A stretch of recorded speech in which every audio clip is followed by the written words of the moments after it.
से अभी हम उसके मिड पॉइंट में हैं।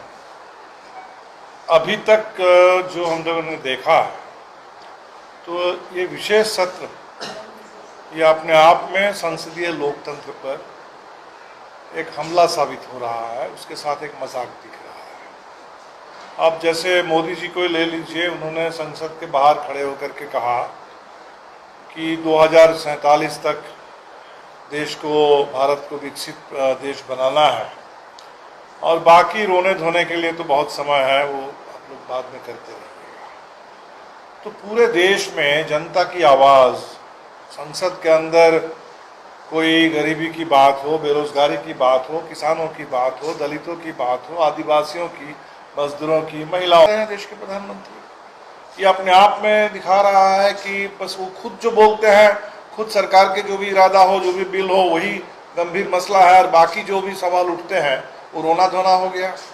ये तो बेहद एक आपत्तिजनक बात थी। कल हमने सुना कि जो नए भवन में प्रवेश के बाद जो संविधान की प्रति दी गई लोगों को, सांसदों को, उसका जो प्रियम्बल है, उस प्रियम्बल में सेकुलर और सोशलिस्ट ये शब्द गायब है।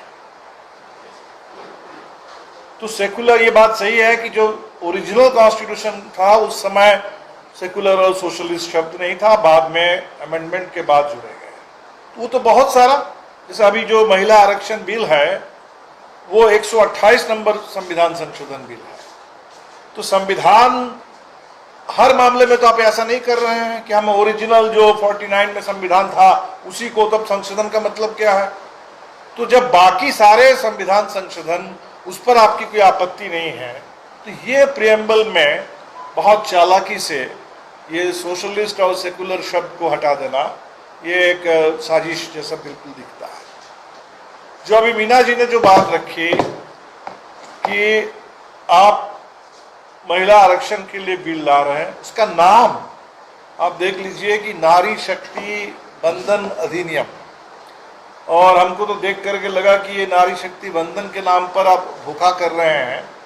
तो इसका कायदे से नाम तो होना चाहिए कि नारी शक्ति उल्लू बनाविंग अधिनियम। ये उल्लू बनाने के लिए आप कर रहे हैं। वो जो एक विज्ञापन आता था कि नो उल्लू बनाविंग, तो आज ये बिल्कुल बोलने की ज़रूरत है कि उल्लू बनाने वाला बंद कर। बिल्कुल सीधी बात है कि इस देश में महिलाएं सबसे अंडर रिप्रेजेंटेड हैं। अंडर रिप्रेजेंटेशन की समस्या बहुत तबकों के साथ है, लेकिन सबसे बड़े जो अंडर रिप्रेजेंटेशन दिखता है वो है कि 50% महिलाएं हैं, आधी आबादी देश की, और आधी आबादी का सबसे कम उपस्थिति विधानसभाओं में, संसदों में। इतने सारे चुनाव हो गए, उसमें बहुत कोई बड़ा बदलाव नहीं आया है। अभी भी शायद मेरे ख्याल से 543 की संसद में, लोकसभा में 78 शायद इस समय संख्या है। तो अब इसके लिए कोई जनगणना की तो जरूरत है नहीं। ये तो फैक्ट है कि महिलाएं 50% है देश में। ये तो कोई जनगणना से फिर से वेरीफाई करने वाली बात तो है नहीं।